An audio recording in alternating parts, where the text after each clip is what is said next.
دیکھیے سطر کا قاضی کیا گن لیجیے. لباس نبیذ ہونا چاہیے، باریک نہیں. حضور نے فرمایا اللہ کی لعنت ہو ان پر جو لباس پہن کے بھی ننگی ہوتی ہے. باریک اتنا لباس ہے یا چست اتنا لباس ہے؟ ڈھیلا ڈھالا ہونا چاہیے، نبیذ ہونا چاہیے. لباس کے اندر یہ دو حصے جو ہیں وہ لازم ہیں. اور پھر سینے پر، اب ظاہر بات ہے کرتا پہنا ہوا ہے، ڈھیلا ڈھالا ہے، پھر بھی یہ سینے کے ابھار تو ظاہر ہو جائے گا. ان پر ایک اضافی اوڑھنی سر پر سے لے کر اور اپنے اس گریبان کے اوپر بکل مار لینا، تاکہ یہ جو نسوانی حسن کا دوسرا مظہر ہے، پہلا چہرہ سب سے بڑا چہرہ. اب جو لوگ کہتے چہرے کا پردہ نہیں ہے تو خدا کے بندو پھر پردے کی ضرورت کیا ہے؟ نسوانی حسن اگر اس میں اٹریکشن ہے وہ کہاں ہوتا ہے سب سے بڑھ کر؟ مظہر اول کون سا ہے؟ نسوانی حسن کا چہرہ ہی تو ہے. اب میں ذرا شرم کے ساتھ کہہ رہا ہوں لیکن یہ اپنی شاعری کے کچھ الفاظ آپ کو سنا رہا ہوں. یہ لب لعلین کہاں ہوتے ہیں؟ چہرے پر ہوتے ہیں یا کہیں اور ہوتے ہیں؟ یہ عارض گلگوں یہ کہاں ہوتے ہیں؟ چہرے پر ہوتے ہیں یا کمر میں لگے ہوتے ہیں؟ یہ چاہے زقن، تھوڑی میں اگر کچھ کھڈا پڑا ہوا ہو، چاہے زقن. یہ تعریفیں جو شاعری میں ہوتی ہیں یہ کہاں ہوتا؟ یہ مژگاں کے تیر یہ کہاں ہوتے ہیں؟ یہ نرگسی آنکھیں یہ کہاں ہوتی ہیں؟ اور ستواں ناک یہ کہاں ہوتی ہے؟ چہرہ ہی تو ہے. سب سے بڑی اٹریکشن تو چہرہ.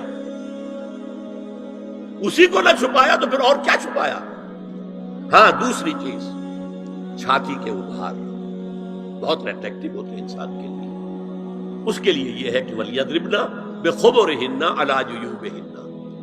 کرتا بھی نبیذ کپڑے کا ہو، کرتا جو ہے ڈھیلا ڈھالا بھی ہو، شلوار اور نبیذ تر کپڑے کی ہو، ڈھیلی ڈھالی ہو، اور اوڑھنی کا بکل جو ہے اپنے سینے پر مار لیا جائے. اب اس کے بعد فرمایا وَلَا يُبْدِينَ زِينَتَهُنَّ إِلَّا لِبُعُولَتِهِنَّ. اب یہاں یہ زینت کا لفظ آ رہا ہے چہرے کے لیے، اور چہرے ہی میں کچھ سنگھار بھی ہوتا ہے. کوئی سرما لگایا ہوا ہے، فرض کیجئے کسی اور طرح کا کوئی زیور پہنا ہوا ہے، گلے میں پڑا ہے، کانوں میں بندے ہیں وغیرہ وغیرہ. یہ زینت چہرہ اور اس کے ساتھ کوئی بناؤ سنگھار کا معاملہ، جس کی کہ حضور صلی اللہ علیہ وسلم نے تلقین کی ہے. عورت کو گھر میں بن سور کر رہنا چاہیے، شوہر کے لیے اٹریکٹیو رہنا چاہیے. خاص طور پر شوہر جب آنے والا ہے شام کو دفتر سے، اس وقت عورت جو ہے بن سور کر رہے ہیں. اس لیے کہ اصل مقصد کیا ہے؟ جتنی بھی انسان میں سیکشول انرجی ہے وہ مرکوز رہے شوہر اور بیوی کے درمیان. یہ فلسفہ ہے، ادھر ادھر نگاہ جائے نا. جتنا یہ بانڈ آف لو ان اسپاؤسز کے درمیان مضبوط ہوگا، اتنا ہی خاندان کا ادارہ مضبوط، صحت مند اور اگلی اولاد کی تربیت کے لیے مثبت ماحول.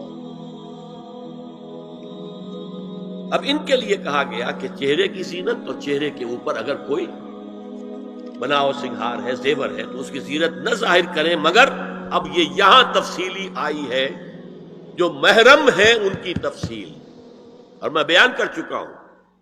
محرم وہی ہے صرف جن سے کبھی کسی حال میں شادی نہیں ہو سکتی.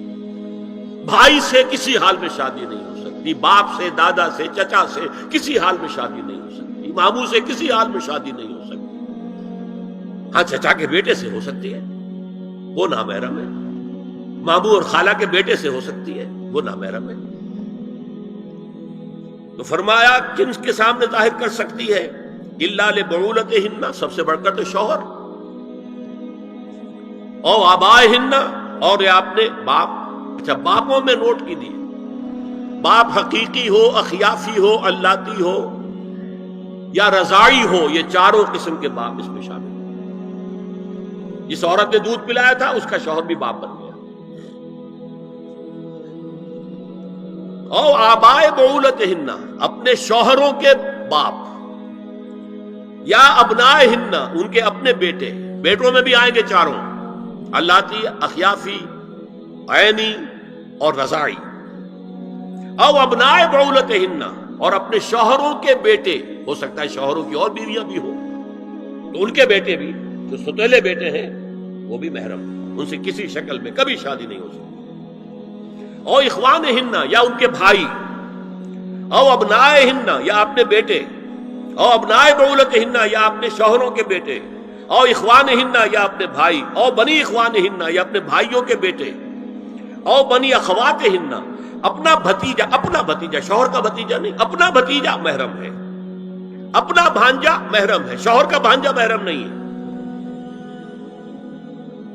और निसाएहिन्ना, या उनकी औरतें, अपनी औरतें, जान पहचान की औरतें। हर औरत भी महरम नहीं है, नोट कर लीजिए। निसाएहिन्ना, औरतें बड़ी बड़ी कत्तामाएं होती हैं, वो क्या क्या फितने उठाती हैं, आती हैं घरों के अंदर, क्या जरिया बनती है फिर पैगाम रसानी का, और खराबी पैदा करती हैं। और इसमें कमाल है जो मुझे वाकया सुनाया प्रोफेसर यूसुफ सलीम चिश्ती मरहूम ने सर सैयद अहमद खान के बारे में। अब वो जमाना याद कीजिए सर सैयद का, अभी अंग्रेजी हुकूमत बाकायदा जो है वो मलका विक्टोरिया की शुरू हुई है, रोब कितना है अंग्रेज का। और लेफ्टिनेंट गवर्नर जो है यूपी का, वो कहता है सर सैयद अहमद खान से कि हमारी खवात, मेरी बेगम आपके अहलिया से, आपके घर वालियों से मिलना चाहती है।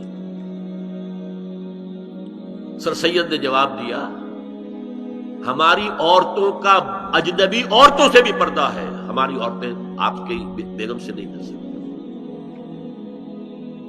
मेरा सर झुकता है। और मां मलकत ऐमानुहुन्ना, या जो उनके दाहिने हाथों की मिल्कियत हो, बांदियां, गुलाम। इसमें मैं अर्ज कर चुका हूं कि इसमें काफी इख्तिलाफात हैं। यह भी है कि इससे मुराद सिर्फ बांदियां हैं, गुलाम मर्द नहीं। यह भी है कि मर्द भी है, और यह भी है कि मर्द जब तक कि वो बालिग हो। लेकिन मैं इस बहस में यहां नहीं जाना चाहता, ये फिर फिक़्ह की बहस हो जाएगी। अब ताबईन गैर उलिल इर्बा, कुछ ऐसे लोग भी होते हैं, कोई किसी के घर में कोई अंधा आदमी रह रहा है, या कोई और किसी वजह से कोई मरीज है, उसे आपने पनाह दे रखी है, उन्हें औरतों से कोई सरोकार नहीं होता। अभी तिफलिल लजीना लम यज़रू औरात निसा, या वो बच्चे के जिन पर अभी औरतों के पोशीदा हालात वाज़ेह ही नहीं है, पता ही नहीं है उन्हें, अभी उन्हें जिन्स का कोई एहसास ही नहीं है। ये है फहरिस्त के जो दी गई है कि जिनके सामने औरत खुले चेहरे के साथ और अपनी जो इजाफी जीनत भी हो, कोई जेवर वगैरह या कोई भी सुरमा वगैरह डाला हुआ है, या कोई सुर्खी कोई लगाई है मामूली सी, तो उसके साथ आ सकती है। और ये वो रिश्ते हैं कि जिनसे किसी हालत में भी निकाह नहीं हो सकता। लिहाजा वो जहन उधर जाता ही नहीं है, नॉर्मल आदमी का जहन उधर जाएगा ही नहीं। हम रह रहे हैं कि एबनॉर्मल फिजा के अंदर, जिसको मैंने कहा इंसेस्ट बढ़ता जा रहा है, इसकी मिसालें हमारे माशरे के अंदर बढ़ती चली जा रही हैं। वला यदरिबना बिअरजुलिहिन्ना लियुअलम मा युख्फीना मिन ज़ीनतिहिन्ना, और चलते हुए अपने पांव जोर से न मारे कि उनकी जीनत जाहिर हो जाए। अगर कोई पाजेब पहनी हुई है, कोई झुंझुनू वगैरह है, तो अब अगर पांव मारकर चलेगी तो खामखा जहन जाएगा बैठे हुए का कि कोई खातून जा रही है, पलटेंगे, देखेंगे, निगाह देंगे। यहां तक इसके अलावा यह भी है, ताअत्तुर के बारे में फरमाया है कि अगर इतर लगाकर कोई औरत घर से निकली है, इज़स्तारत अलमरअतु फमर्रत अलल कौम लियजदू रिहा फहिय कज़ा व कज़ा क़ाला क़ौलन शदीदा। इस अबू दाऊद की रिवायत हुजूर ने फरमाया, जब कोई औरत इतर लगाकर, खुशबू लगाकर निकलती है कि लोग उसकी खुशबू सूंघे या उसको ऊपर मुत्तला हो जाए, तो ऐसी है, बहुत सख्त अल्फाज हुजूर ने इस्तेमाल किए कि जिसको रावी ने नकल नहीं